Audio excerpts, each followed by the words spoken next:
माजी क्रिकेटपटू विनोद कांबळीवर गुन्हा दाखल झाला। वांद्रे पोलीस ठाण्यामध्ये हा गुन्हा दाखल करण्यात आला। विनोद कांबळीसह त्याची पत्नी अँड्रियावरही गुन्हा दाखल करण्यात आलाय। मोलकरणीला मारहाण केल्याचा आरोप त्यांच्यावरती आहे।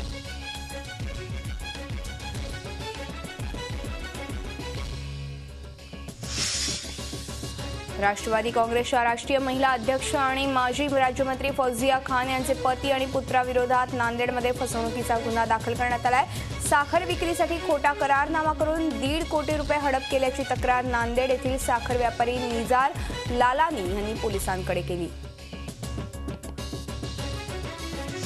शीना बोरा हत्येप्रकरणी रायगड पोलिसांच्या निष्काळजीपणाची पोलीस महासंचालकांकडून गंभीर दखल करण्यात आली आहे। पोलीस महासंचालकांनी चौकशीचे आदेश दिले। तर दुसरीकडे शीना बोरांच्या हाडांची आणि शीनाचा भाऊ मिखाईल आणि आई इंद्राणी यांची DNA टेस्ट होणार आहे। याखेरीज हत्येसाठी वापरण्यात आलेली कारही पोलिसांनी ताब्यात घेतली आहे।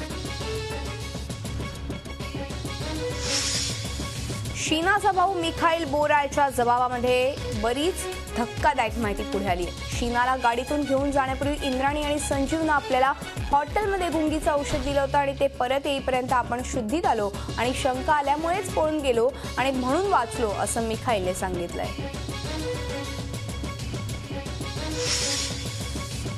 नागपुरात राष्ट्रीय समाज पक्षाचा 12वा वर्धापन दिन सोहळा साजरा करण्यात आला। वर्धापन दिनी राष्ट्रीय समाज पक्षाचे नेते महादेव जानकर आणि शिवसंग्राम संघटनेचे नेते विनायक मेटेंची सरकार तसंच मुख्यमंत्र्यांविरोधातली नाराजी स्पष्ट दिसून आली।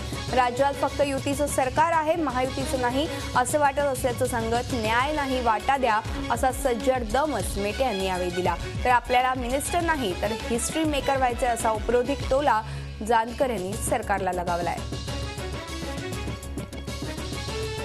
करणार असल्याची घोषणा मुख्यमंत्री देवेंद्र फडणवीस यांनी अहमदनगरमध्ये केली आहे। शेतकऱ्यांना कुठल्याही प्रकारे अनुदान कमी पडणार नाही, केवळ वेळ पडल्यास कर्ज काढू असंही आश्वासन त्यांनी दिलंय। जनावरांसाठी राज्यात लवकरच चारा छावण्या सुरू करण्यात येणार असल्याची माहिती त्यांनी दिली।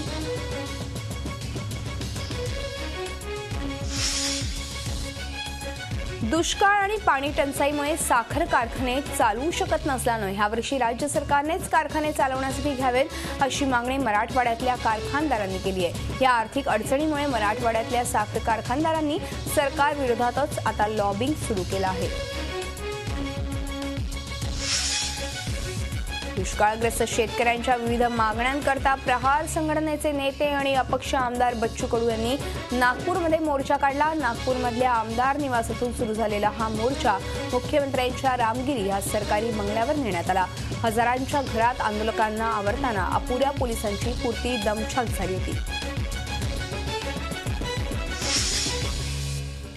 शेतकऱ्यांच्या मागण्यांसाठी राष्ट्रवादीच रस्त्यावर उतरणं म्हणजे चोराच्या उलट्या बोंबा असल्याची टीका पर्यावरण मंत्री रामदास कदम यांनी केली आहे। राज्यावर 3.5 लाख कोटी रुपयांचं कर्ज करून ठेवणारे तसंच 70,000 कोटी रुपयांचा भ्रष्टाचार करणाऱ्यांना रस्त्यावर उतरण्याचा नैतिक अधिकार नसल्याचा टोला रामदास कदम यांनी लगावलाय। सिंचन घोटाळ्याप्रकरणी अधिकाऱ्यांवरील कारवाईनंतर आता राजकीय नेत्यांना जेलमध्ये जावं लागणार असं विधान भाजपचे प्रदेशाध्यक्ष रावसाहेब दानवे यांनी केलंय। तासगाव इथं आयोजित मेळाव्यात ते बोलत होते। ह्याच कार्यक्रमात काँग्रेसचे माजी शहर जिल्हाध्यक्ष मुन्ना कुरणे, राष्ट्रवादीचे नेते दादासाहेब कोळेकर, अनिल शिंदे, हायूम सावंतकर यांनी भाजपमध्ये प्रवेश केलाय। दिल्लीतल्या औरंगजेब रस्त्याचं नाव बदलून डॉक्टर कलाम असं करण्यात आलंय आणि त्याचं आपण स्वागत करत असल्याचं शिवसेना पक्षप्रमुख उद्धव ठाकरे यांनी म्हटलंय।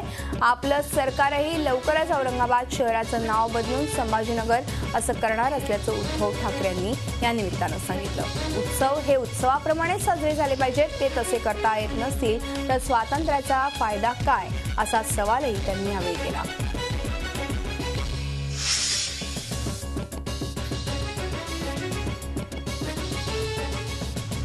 गुजरातमधील पटेल समाजाचे नेते हार्दिक पटेल बाळासाहेब ठाकरे यांना आदर्श मानत असतील तर बाळासाहेब ठाकरे यांच्यासारखं हार्दिक पटेल यांनी वागावं असा उपदेश शिवसेना पक्षप्रमुख उद्धव ठाकरे यांनी केलाय।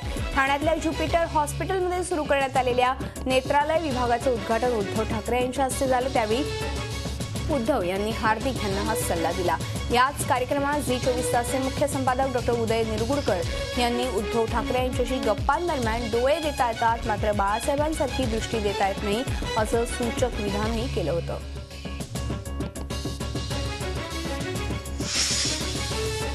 शीना हत्येतल्या हलगर्जीपणाबद्दल वरिष्ठांच्या आदेशाप्रमाणे संबंधित पोलिसांची चौकशी सुरू असल्याची माहिती रायगडचे पोलीस अधीक्षक सुवेज हक यांनी पत्रकार परिषदेत दिली। रायगडमधल्या गागोदे इथे जळालेले प्रेत सापडलं होतं आणि त्याची स्टेशन डायरीत नोंद करण्यात आली होती मात्र गुन्हा दाखल करण्यात आला नव्हता। इतक्या महत्त्वपूर्ण घटनेनंतरही पोलीस अधिकाऱ्यांनी गुन्हा दाखल का केला नाही याची चौकशी करण्यात येते आहे। पुण्यातील कोरेगाव पार्क परिसरात फिरणाऱ्या बोगस IPS अधिकाऱ्याला अखेर अटक करण्यात आली आहे। श्रीकांत पवार असं या बोगस अधिकाऱ्याचं नाव आहे। पोलिसांनी केलेल्या तपासात तो बोगस असल्याचं स्पष्ट झालंय।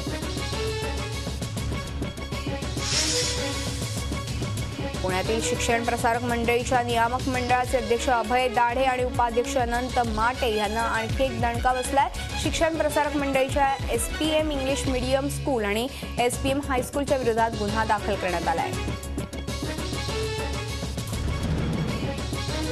साहित्य संमेलन आणि वाद हे एक समीकरणच झालंय। ज्ञानपीठ विजेते भालचंद्र नेमाडे यांच्यावर ज्येष्ठ साहित्यिक नागनाथ कोतापल्ले यांनी जोरदार टीका करून साहित्य संमेलनाच्या वादांना सुरुवात केली। साहित्य संमेलन आलं की बरेच जण बोलायला सुरुवात करतात आणि त्यात भालचंद्र नेमाडे यांचा नंबर वरचा असतो।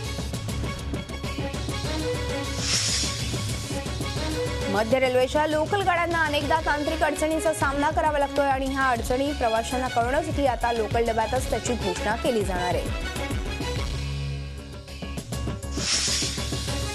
समाजात जाती धर्माच्या नावाखाली द्वेष पसरवला जात असताना ह्या भिंती तोडून मानवतेचा निकोप संदेश देणारी आशादायी घटना चंद्रपूरमध्ये घडली आहे। दोन्ही पायांनी अपंग असलेल्या एका मुस्लिम महिलेची व्यथा ऐकून चंद्रपूर महापालिकेचे माजी उपमहापौर आणि शिवसेना नगरसेवक संदीप आवारी यांनी तिला स्वखर्चानं शौचालय बांधून दिलंय।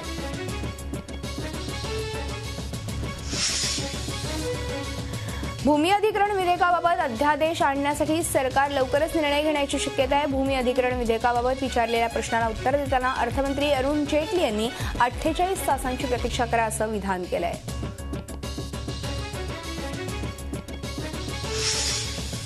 पंतप्रधान नरेंद्र मोदी मन की बात या कार्यक्रमातून देशवासियांशी संवाद साधणार आहेत। 11 वाजता हा कार्यक्रम आकाशवाणीवरून प्रसारित होईल। पटेल आरक्षण आंदोलन, वन रँक वन पेन्शन आंदोलन, चीनी अर्थव्यवस्था आणि भारतीय अर्थव्यवस्थेवर होणारे परिणाम, शेतकरी याबाबत पंतप्रधान बोलणार का याकडे साऱ्यांच्याच नजरा लागल्या आहेत।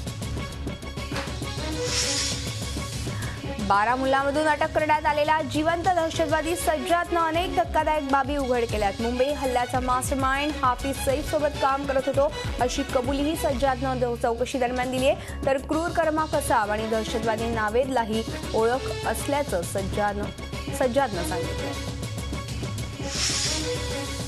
नितीश कुमार आणि लालू प्रसाद यादव बिहार निवडणुकीचं रणशिंग फुंकणार आहेत। पाटण्याच्या ऐतिहासिक गांधी मैदानावर आज एक रॅली आयोजित करण्यात आली आणि या रॅलीमध्ये काँग्रेस अध्यक्ष सोनिया गांधी देखील सामील होणार आहेत।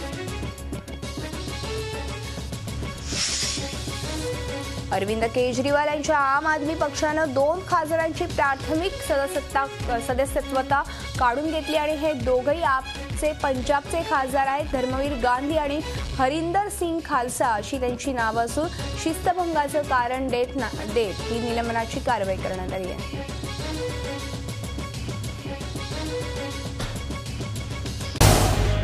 झी 24 तास रहा एक पाऊल पुढे।